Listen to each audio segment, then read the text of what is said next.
strategic creativity in marketing today. Having worked in advertising and marketing for as long as I have, it's intriguing to watch history repeat itself in this space. Like fashion trends, things seem to circle around and come back, but always with a bit of a twist. While there's much to get excited about with digital technologies and open marketplaces, in my view, there are some important things being lost. Things that I believe will become increasingly important as time marches on. Let's wind the clock back a bit. Typically, creative marketing was resolved through a choreographed interplay between clients and agencies. There'd be a brief, along with some discussion. Then each party would retreat to their silos before reconvening at some stage for the inevitable presentation. At which point, both parties tried to figure out if they'd push the bar any further forward, or not. If not, then the process was repeated until there was an approved result, or funding ran out, or media deadlines loomed. Often, this involved long timelines with large teams and comparatively large budgets, or smaller heavy-hitter teams with even larger budgets for a premium service. And there was some good to this. Strategic creativity was valued.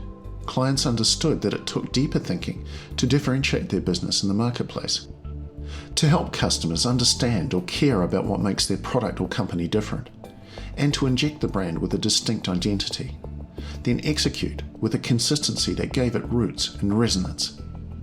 How things have changed. Marketing managers often now work with smaller teams, tasked with delivering much more with less time in more complex markets, with less funding. Figuratively, the Mercedes is now often a smart car or an electric bike. And business owners more often demand a $3 return for every $1 spent, to the exclusion of any other form of value.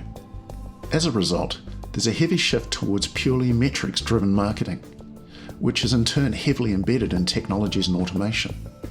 The result? A pumping out of content that's heavy on selling and light on being engaging. So, what's gone wrong? Or perhaps what's not going as well as it could be? Well, for a start, the agency voice carries far less influence in the client space, and many business managers have made themselves the strategic and creative lead, and choose to deal direct with art workers, videographers and the like. While this can work for some tasks, when it becomes the default, standards fall and material no longer engages audiences. The unseen enemy here is that ultimately, when the brand starts to lose its mojo, it'll take a truckload of funding to restore it and turn things around. The missing element is strategic creativity around the brand. That was the hallmark of the old world. Without an end-to-end vision, based on creative innovation aligned with business objectives, marketing becomes a world of sporadic and fragmented efforts, splattered across an array of platforms. While some say that things are moving too fast in the marketplace for steadfast strategies, we see more and more brands becoming increasingly bland and indistinct. And it's often the small to mid-sized businesses that suffer the most. Looking forward, I'd argue that businesses can have the best of both worlds, but some essential human ingredients are needed.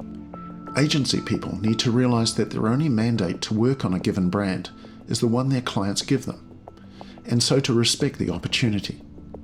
And business owners and marketers need to rediscover the value of strategic creativity. With all due respect, it's not something that can be automated, pulled out of a spreadsheet, mocked up in a PowerPoint, or done by a salesman with a freelance Mac-op, even a good one. To sum it up then, I encourage business owners and marketers to fully embrace digital technologies, to carve out a clear, engaging presence in the marketplace through holistic strategies, but to also invest in some genuine craft on the creative side. It's a mix of old and new worlds, but it works. I know because I've seen it work, and I've made it work. What it needs from all parties is a bit of healthy mutual respect, a sprinkling of common sense, and a dash of humility in the mix.